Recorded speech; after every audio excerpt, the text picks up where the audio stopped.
কেমন আছেন বন্ধুরা? আশা করি আপনারা সবাই খুব ভালো আছেন। মনি কুকিং ওয়ার্ল্ডের আরেকটি নতুন রেসিপিতে আপনাদের সবাইকে অনেক অনেক অনেক স্বাগত জানাই বন্ধুরা। আজকে আমি আপনাদের সঙ্গে শেয়ার করব তালের সম্পূর্ণ নতুন একটি পিঠে, তালের গড়গড়া পিঠে। তো এই রেসিপিটা আমার নয়, আমার শাশুড়ি মায়ের কাছ থেকে শেখা রেসিপি বন্ধুরা। আমার শাশুড়ি মা তালের সিজনে প্রায় এই পিঠেটা করতেন, আর খেতে কিন্তু অসাধারণ লাগে বন্ধুরা। আপনারা প্রথম থেকে শেষ পর্যন্ত ভিডিওটি দেখবেন, আশা করি ভালো লাগবে। আর এই পিঠাটা কেমন তৈরি করি আপনারা দেখতে থাকুন। এই পিঠে রেসিপিটা তৈরি করার জন্য আমি কি উপকরণ নিয়েছি দেখুন। এই গামলার মধ্যে নিয়েছি 1 বাটি থেকে কিছু কম শুকনো আতপ চালের গুঁড়ো। এখানে নিয়েছি চিনি, একটা গোটা নারকেল কোড়া, কাজু বাদাম কিশমিশ, এলাচ থেতো, আর এখানে আছে তালের মাড়। তালের মাড়টা আমি আগে থেকে বের করে রেখেছিলাম। নিত্যদিনের প্রথম কাজ উনুন জ্বালানো। উনুনটা প্রথমে জ্বালিয়ে নেব। উনুন জ্বালিয়ে কড়া বসিয়ে দিয়েছি। প্রথমে আমি দিয়ে দেবো দেশি ঘি, ছোট চামচের 2 চামচ কড়ার মধ্যে দিয়ে দেবো।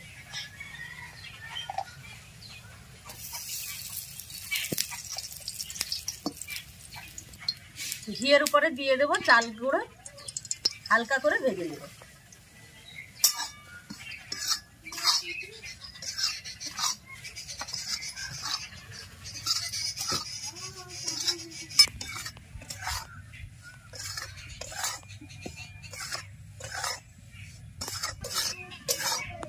ঘিয়ের উপরে চালের গুঁড়ো দিয়ে 2 থেকে 3 মিনিট নেড়ে নিয়েছি। এই নেড়ে নেওয়ার কারণটা হচ্ছে পিঠের ফ্লেভারটা কিন্তু দারুণ লাগবে। এবার আমি ঢেলে নেব। কড়ার মধ্যে 1 বাটি জল দিয়ে দেব। এবার দিয়ে দেব তালের মাড়।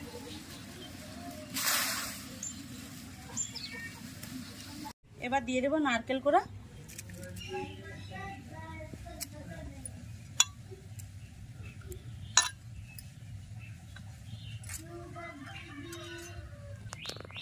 কাজু কিশমিশ, চিনি, এলাচ থেতো, পরিমাণ মতো লবণ।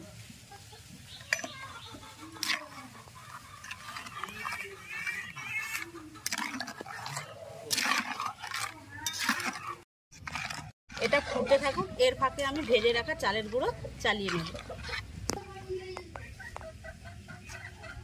চালের গুঁড়ো চালিয়ে নেওয়ার কারণ হচ্ছে এই যে দেখুন, এই দানা দানাগুলো কিন্তু আর থাকবে না।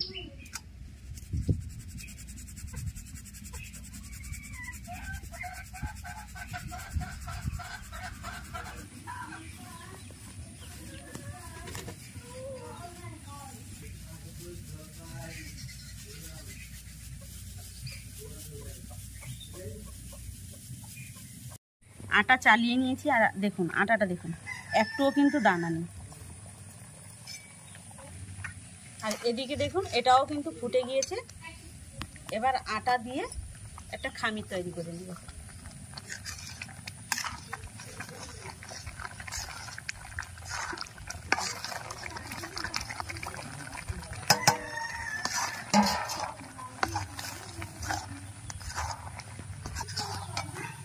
এখন অনেকটা পাতলা মনে হচ্ছে, কিন্তু নাড়তে নাড়তে শক্ত হয়ে যাবে।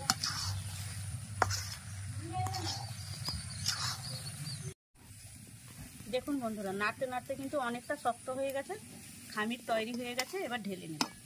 খামির ঠান্ডা হতে থাক।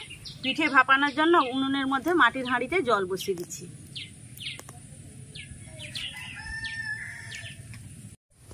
হালকা গরম থাকা অবস্থায় ঘি হাতে মুছে নেব।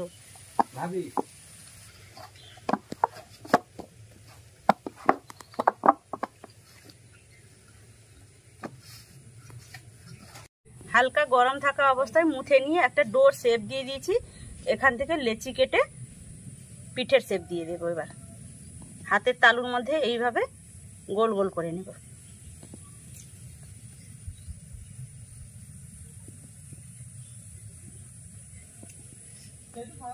পিঠের শেপ দিয়ে দিয়েছি। দেখুন একটা পিঠে তৈরি হয়ে গেল। আর এখানে আমি একটা ছিদ্রযুক্ত থালা নিয়েছি। এই থালাতে আমি পিঠেটা সেদ্ধ করব। আগে থেকে তেল ব্রাশ করে নিয়েছি। এই থালার উপরে পিঠেটা রেখে দিলাম।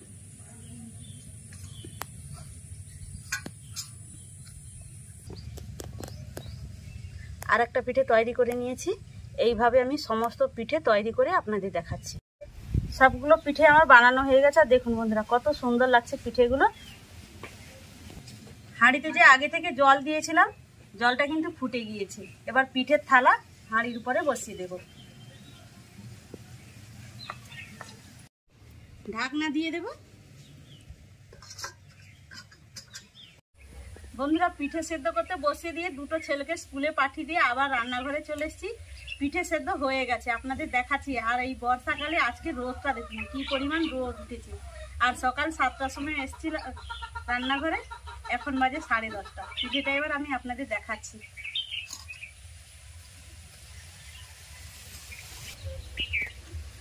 এই দেখুন পিঠেগুলো সেদ্ধ হয়ে গেছে। এবার ঠান্ডা করে একটা প্লেটে আপনাদের সার্ভ করে দেখাচ্ছি।